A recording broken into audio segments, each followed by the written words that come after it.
some Christians are a little bit wary of the idea of systemic sin or systemic racism, and they see that as being a kind of a tenet of CRT. Can you help us define what systemic sin, systemic racism is? And is that exclusively a CRT thing, or is it found elsewhere? Another great question. Y'all are asking such good questions, making me put in the work today. So let me start with this one. Critical race theorists don't write about, and I want to put it in quotations, sin, systemic or otherwise. That's not their focus.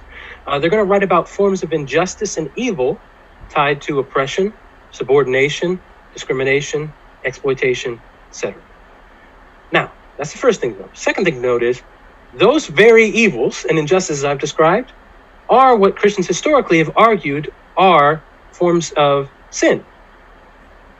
Forms of sin. So though critical race theorists aren't explicitly calling these things sin, if you draw on the church's history and theological teachings, say, oh, okay, hold on. Things like oppression, subordination, exploitation, discrimination. Okay, these are deemed injustices and therefore sin. So this takes us to the third thing I want to say. We can think about systemic sin as an instance in which a society or a community is organized such that it fosters and perpetuates things like oppression, subordination, discrimination, and exploitation.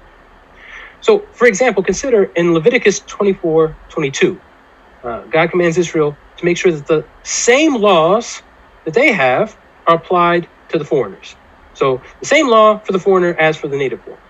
So there's a vision about what a legal system needs to look like. You can't have it so that if you're native born to Israel, you get one thing. If you're a foreigner, you get some other thing. If you were to have it that way, then what you have is a sinful legal system. And we could talk about it as an instance of systemic sin. So I want to note that you get similar focus on legal systems in Leviticus 19:15. So in fact, the Old Testament pays a lot of attention to legal systems. So there are some good questions to ask about how some of the concerns that you're going to find, especially in the Mosaic Covenant, get replicated in terms of discussions of legal problems in the United States. It's a good question to ask. I want to note, too, in Exodus 22, verses 25 through 27, it's pretty clear. The Mosaic Covenant is saying there are certain systemic, evil, and so sinful loaning practices that Israel should not participate in. So you have certain legal concerns, and you also have questions about loans and interest.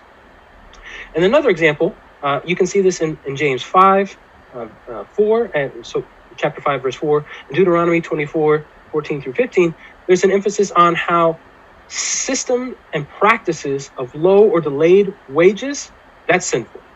So there's a whole practice and way of giving people less than they're owed, or of delaying the payment. Okay, no, this whole system would support that. That's sinful and evil. That's the sort of thing that the people have need to be against.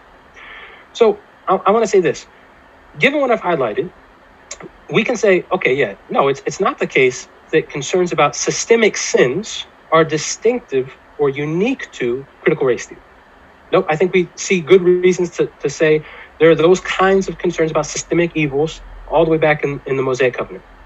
But I also want to say the concerns about systemic evils and about what we might go on to call systemic sins aren't only discussed in, for example, critical race theory, but you're going to find a range of scholarship on race and sociology and philosophy and political science talking about the problems of systemic evils. So, for example, you'll see them discussing the evils of U.S. racial apartheid. Talking about, for example, the ways in which you get a racial apartheid between those that are seen as white settlers and those that are seen as indigenous peoples in the very beginning of the United States. And racial apartheid when you get the rise of Jim and Jane Crow after Plessy v. Ferguson, where it gets really formally established. So they're going to say, whether you're critical race theorists or not, what we have are clear examples of systems of evil and racialized evil at that.